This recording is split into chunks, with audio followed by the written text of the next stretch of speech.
પડાય તો ખાલી અસત અસાર દુઃખરૂપ છે, મિથ્યા નાશવંત છે, સ્વપ્ન જેવા ઝાંઝવાના જળ જેવા. આ કાંઈ છે જ નહીં. આ હું નથી ના, આ જગત નથી, આ હું મારું નથી, રાગદ્વેષ નથી, ભેદાભેદ નથી, મોટું નાનું નથી, વધુ ઓછું નથી, સારું ખોટું નથી, સારું ખરાબ નથી, સાચું ખોટું નથી, કોઈ ભેદભાવ ન રહે. જે પરમાત્મા થઈ જાય, આ પરમાત્માના પ્રકાશથી જે પરમાત્મા જ રહે અને પછી આ જીવ ન રહે, જીવનો શિવ થઈ જાય, નરનો નારાયણ થઈ જાય, એટલે પછી વ્યાપક એટલે વિષ્ણુ, વ્યાપક ચૈતન્ય પરમાત્મા. અને વામન જીવ ભાવ છે, વામન ભાવ છે, અને વિષ્ણુ ભાવ છે, વ્યાપક ભાવ છે. પોતે અનંત વ્યાપક ચૈતન્ય પ્રકાશ પરમાત્મા છે. પોતે પરમ પ્રકાશ, પરમ આનંદ, પરમ શાંતિ સ્વરૂપ છે. અનુભવ છે બધાને. આ તમે આંખોથી જુઓ એટલે તમને આ બધું, આ બધા માણસો છે, આ જગ્યા છે, આકાશ છે, સૂર્યપ્રકાશ છે, આ વૃક્ષો છે, એવું લાગે.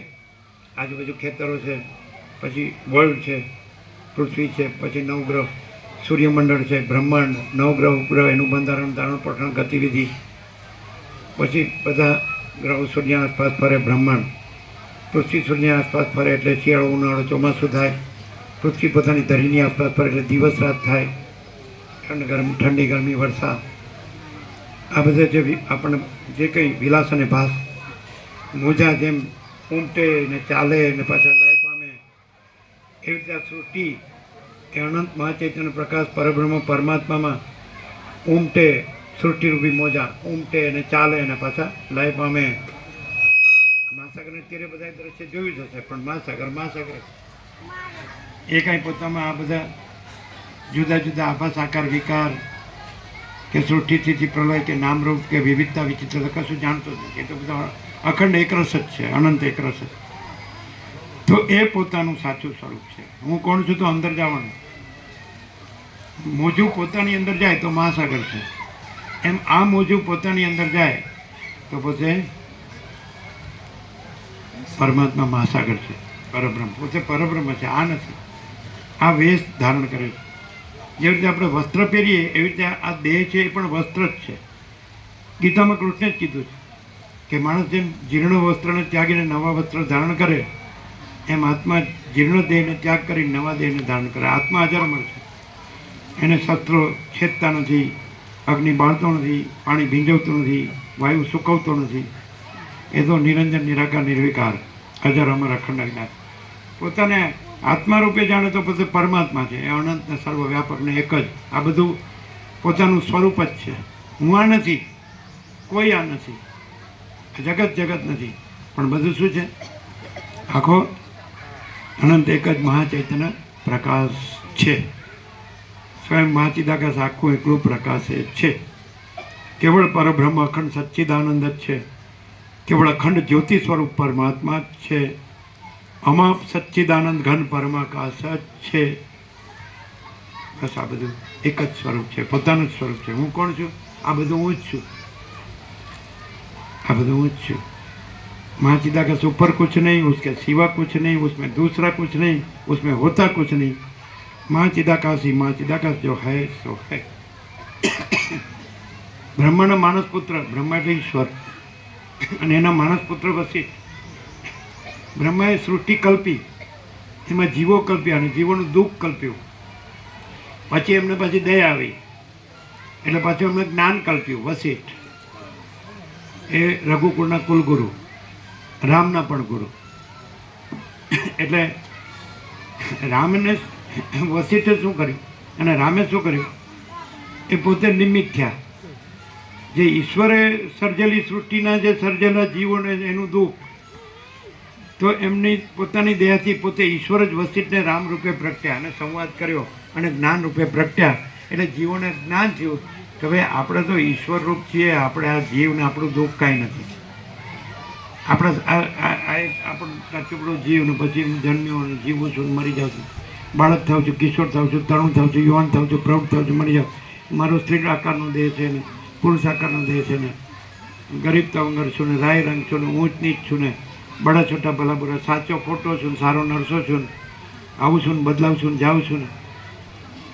નહીં, એ પોતે જ પ્રગટ્યા અને પોતે જ્ઞાનનો સંવાદ કર્યો, જ્ઞાન પ્રગટ્યું અને જ્ઞાન પછી જીવોમાં પ્રગટ્યું એટલે અજ્ઞાન દૂર થઈ ગયું. એમ સૂર્યોદય થાય એટલે રાત્રિનો અંધાર અદ્રશ્ય, એવી રીતે આ બ્રહ્મ સૂર્યોદય છે. વશિષ્ઠ અને રામનો સંવાદ છે, પ્રકાશનો, બ્રહ્મ ચૈતન્ય પ્રકાશ એનો સંવાદ છે. બ્રહ્મ ચૈતન્ય આનંદ, બ્રહ્મ ચૈતન્ય શાંતિ, બ્રહ્મ ચૈતન્ય પૂર્ણતા, સમતા, પ્રેમ, શાંતિ, અમૃતત્વ, તૃપ્તિ, સંતોષ, સમાધાન, કલ્યાણ, all and soul, all in all, બધું જ બધું.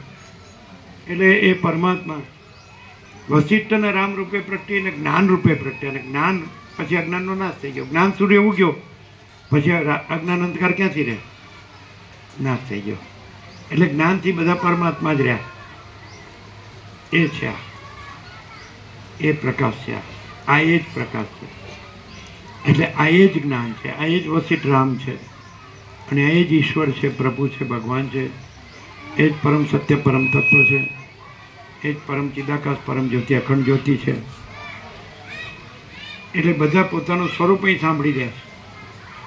બધાની અંદર બધાનું એક જ અનંત પૂર્ણ અખંડ સચ્ચિદાનંદ સ્વરૂપ, બધા પોતાનું સ્વરૂપ સાંભળી રહ્યા છે કે હું કોણ છું? તો હું કેવળ પરબ્રહ્મ અખંડ સચ્ચિદાનંદ છું.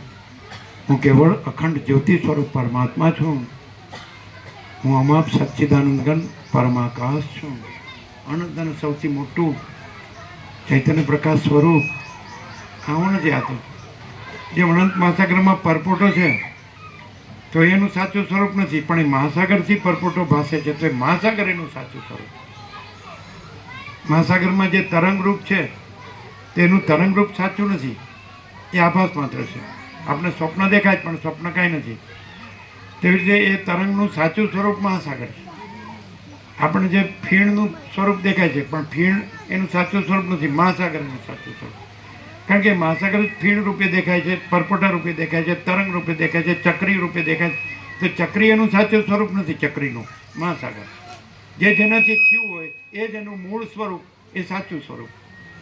તો અનંત પૂર્ણ અખંડ સચ્ચિદાનંદ પરમાત્મા મહાસાગર પોતે જ આ પ્રકૃતિ મન જીવ જગત રૂપે થયો હોય તો એનું સાચું સ્વરૂપ એ જે આ રૂપ ધર્યું હોય એ મૂળ એનું સાચું સ્વરૂપ.